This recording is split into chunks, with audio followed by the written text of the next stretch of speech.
Shalom, salam sejahtera buat kita semua, saudara yang dikasih oleh Tuhan. Sebelum hari ini kembali kita beraktivitas, kita mau bersekutu dengan Tuhan melalui firman-Nya, kita berdoa. Terpujilah Engkau Allah Bapa kami di dalam Kristus Yesus Anak Allah yang tunggal, yang telah menderita mati dan bangkit demi keselamatan jiwa kami. Ketika hari ini kembali anugerah-Mu mengizinkan kami hidup untuk boleh beraktivitas, menikmati setiap berkat yang Tuhan sudah persiapkan, tetapi kami mau mendengarkan suara-Mu melalui firman Tuhan. Kiranya kami diberikan pengertian dan Tuhan juga yang memampukan setiap kami untuk hidup di dalamnya. Dalam Kristus Yesus kami berdoa dan mengucap syukur. Amin. Saudara dikasih oleh Tuhan, firman Tuhan yang menjadi renungan buat kita pada hari ini Selasa 10 Februari 2026 diambil dari Roma pasal yang ke-12 ayat yang ke-9. Demikian firman Tuhan. Hendaklah kasih itu jangan pura-pura, jauhilah yang jahat dan lakukanlah yang baik. Dalam bahasa Batak, unang mak marpangasi holong ni rohai, hagigyo kamu manajat, parya kamu ma nadenggan. Saudara dikasih oleh Tuhan, di dunia ini kata kasih sangat sering diucapkan, tetapi semakin jarang benar-benar dilakukan. Banyak orang berkata mengasihi, tetapi di balik kata-kata itu tersembunyi ada kepentingan, kepura-puraan, bahkan di dalamnya juga ada kemunafikan. Karena itu Rasul Paulus dengan tegas menasihatkan jemaat Roma pada waktu hari itu dan hari ini mengingatkan kita kembali, hendaklah kasih itu jangan pura-pura, jauhilah yang jahat dan lakukanlah yang baik. Ayat ini singkat, tetapi isinya sangat dalam. Paulus sedang berbicara tentang ciri kehidupan orang Kristen yang sejati. Yang pertama, kasih jangan pura-pura. Kasih orang Kristen bukan sekedar senyum di depan, menusuk di belakang. Baik kalau ada kepentingan, manis di mulut, tapi baik di hati. Kasih yang sejati adalah kasih yang tulus dari hati, tidak mencari kepentingan diri sendiri, dan tetap mengasihi walau tidak dibalas sama sekali. Yesus sendiri telah memberikan teladan bagi kita. Ia mengasihi orang berdosa. Bahkan bukti daripada cintanya, kasihnya dia harus menjalani penderitaan dan kematian.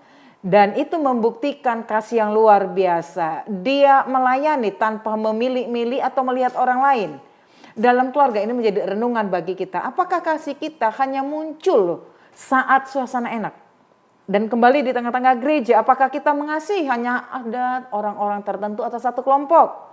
Di dalam pelayanan, apakah kasih kita berubah saat kita tidak dihormati, saat kita tidak dihargai? Tetapi percayalah bahwa kasih yang tidak tulus akan cepat lelah. Kasih yang tulus bertahan karena sumbernya adalah dari Kristus itu sendiri. Selanjutnya dalam ayat ini Paulus mengatakan, jauhilah yang jahat.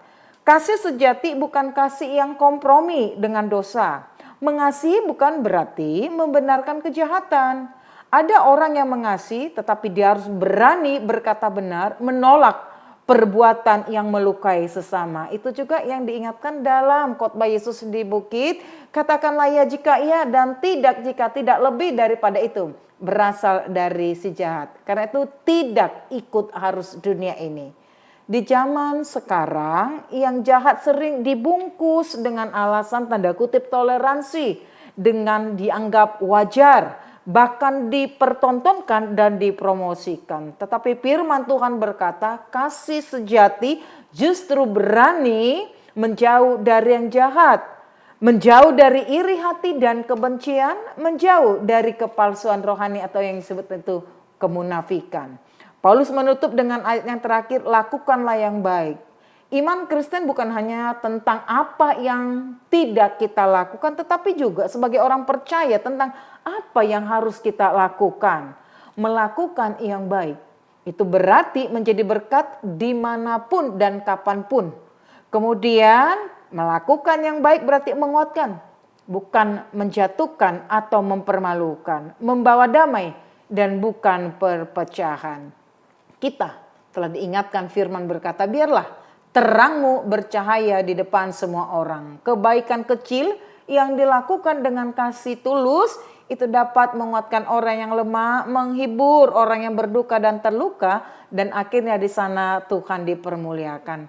Saudara dikasih oleh Tuhan, firman ini mengajarkan gaya hidup orang Kristen yang nyata, kasih yang tulus menjauhi dari hal yang jahat dan dia tetap tekun melakukan yang baik. Inilah ibadah sejati yang Tuhan kehendaki, bukan hanya di gereja, tetapi harus nyata benar-benar dalam kehidupan kita sehari-hari.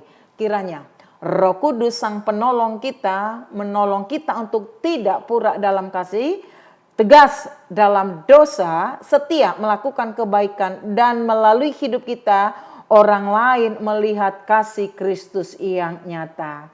Amin. Kita berdoa.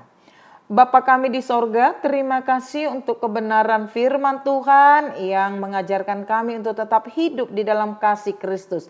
Sebab sesungguhnya setiap kami yang percaya sudah terlebih dahulu menerima kasih-Mu, karena itu wajiblah bagi kami orang yang telah ditebus dan dimenangkan bagi Kristus untuk hidup saling mengasihi satu dengan yang lain tanpa kepura-puraan ataupun kemunafikan. Kami percaya Roh Kudus yang memampukan kami untuk hidup di dalamnya. Sepanjang hari ini Tuhan bersama kami. Dalam Kristus Yesus kami berdoa dan mengucap syukur anugerah Tuhan kita Yesus Kristus, kasih setia dari Allah Bapa, serta persekutuan daripada Roh Kudus kiranya menyertai saudara sekalian. Amin.